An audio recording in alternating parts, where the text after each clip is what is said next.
Hi, we're at Steve Endsley's shop here in Canton, Illinois. You guys probably know Steve from the festival. He is always there, has worked on it, has served on the committees. He's one of the fixtures of the Gebhard Woods Dulcimer Festival. Say hi, Steve, just to let you know they're here. Hello, everyone. Glad to join us on the video. Yep, and we're going to take a look around Steve's shop. This is the first thing I start with, basically, is getting the peg head and tailpiece ready to put in the form. I use a mic to mic the tuners, and also some of the tools that I use for measuring and the angles, etc. That white pattern there, I've used that since day one in 1985 for all the dulcimers that I have made. Then we can swing around. That's the form it's going to be going into, and then the next thing I start working on is the peg head. Now, as you can see, my table saw over there, I've got a jig here that to get the accuracy of the fret slots. I used to hand cut them, and they would be off maybe half a millimeter or so, and your intonation and tuning was way off. So over the years, I've bought this.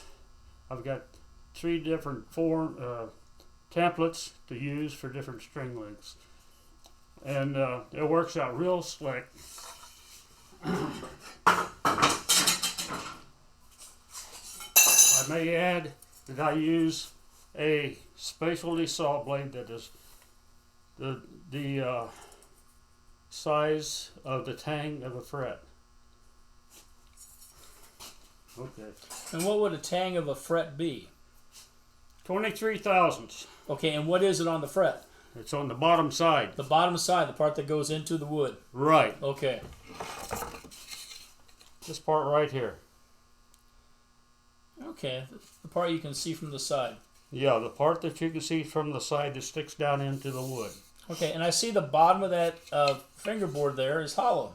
Yeah, it's hollowed out, and I measure that to my tight tolerances. I use a mic.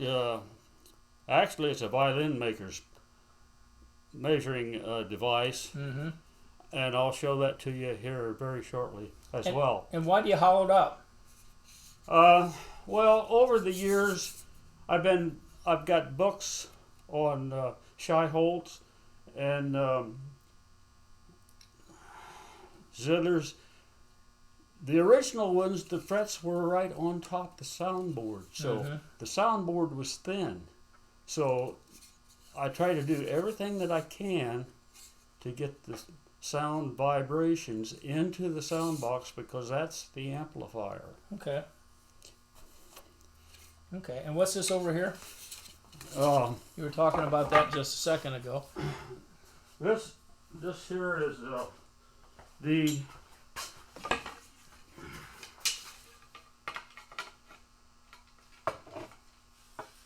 the violin device to measure thicknesses. As you can see, it's really, really thin there. And that's what and not only that, I document the measurements on every instrument that I have made. So, when I've got the slots cut in and the fingerboard's ready to put the frets in, I use an Arbor press. And that puts them in. You're not using a hammer and going tack, tack, tack. No. And not only that, I use straight edges, which are milled within a half a thousandth for accuracy. And then of course I put the fingerboard in this jig.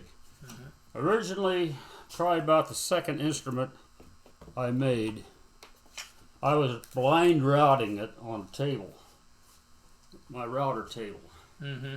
and it caught and it threw that board completely across the room. Sounds dangerous. It very was. It scared the ever loving out of me. So therefore, I developed this jig here, which captivates the fingerboard. I got a 1/2-inch router bit. Of course, I got it hooked up to vacuum, Mm-hmm. and this. I can't remember how many instruments I've done with this router system.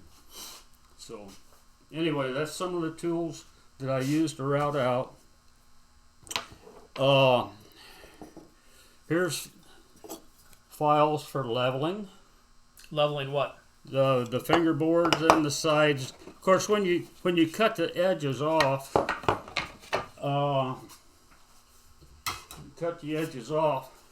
it's pretty rough. In fact, it'll rip your fingers. Mm-hmm. So therefore, I use these to clean this up and polish it, and then from there, I use a fret file. This is the second one I've had to use to kind of get the profile of the fingerboard. Mm-hmm. When you run your finger down along there, it's silk, smooth as silk. Mm-hmm. Okay. And then I start work on the top. Incidentally, this is butternut. Mm-hmm. As you can see, I have a template, Okay. and I generated this template so I could see the grain pattern on the top or the back, because I book match, and I'm looking for the most pleasing pattern. And these templates, you didn't buy these. You can't call up somebody and say, "Hey, send me a template." No, these are day one templates. In fact, I've got 2 or 3 of them hanging up there, like I say, different sizes. Anyway, this is for sound holes. I got about 5 different patterns that I use. Actually, this is the plastic is quilting template, Mm-hmm. not template, but you can see through it. But as you can see, I can laid out where the sound holes go, and this is mirror image. Everything that I build is on a center line as well. Now I leave this one off because a lot of times people slide their thumb along, and that's just like putting the brakes on, you know. So anyway, this is where I got a lot of my ideas in building. Of course, it's out of print. One of my very best inspirations was Bob Mize from Blountville, North Carolina, as well as Bill Taylor, Janita Baker, Ron Ewing, some of the top-notch builders. This is how I get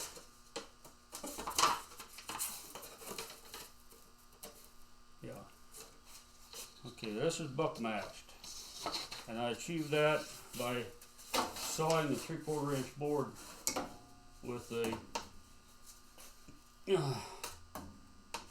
adjustment here to hold it tight against the fence. Same way from the sides. These will be a lot thinner. The whole instrument, the body wood of itself, it comes out of the same board. Therefore, the resonant frequency of the box and the coloration when you use a clear finish on it will be uniform.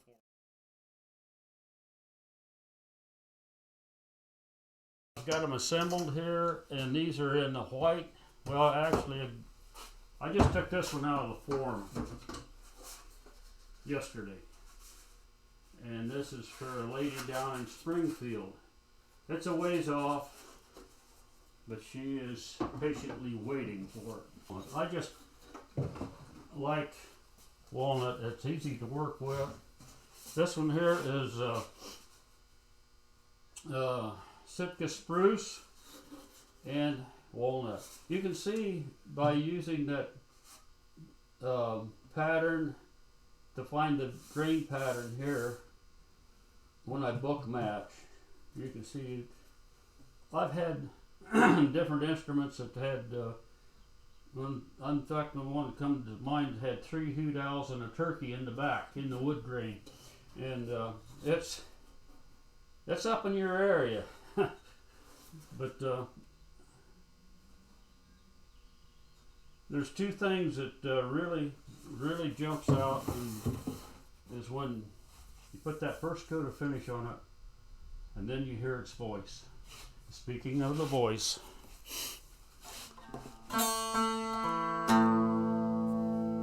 that's my baritone, and it's still vibrating. The top is butternut, and there's some. If you look real closer, you might see a hoot owl in that one there. Mm-hmm. All right. This one here is wormy chestnut from the state of Virginia. And you can see that's got a little bit of curly walnut in it. And in fact, it just kind of radiates in the sun. Mm-hmm.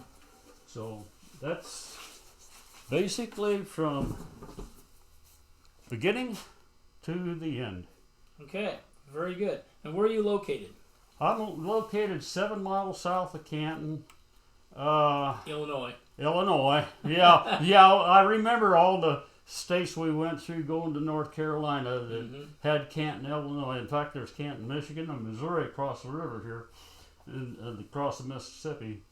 I'm halfway between St. Louis and Chicago, halfway between the Mississippi and Champaign. Okay. And at the end of this, I'll put down your email address so people can get in touch with you. Oh. And you've got instruments. What do you have for sale right now? Right now, I've got those 2 are for sale. Just these 2 that I showed you at the last. Okay. Yeah. Okie dokie. Well, thanks a lot, Steve. Thank you, and it's been a pleasure. Okay, this is Steve Endsley, and we're here in Canton, Illinois at his Dulcimer shop.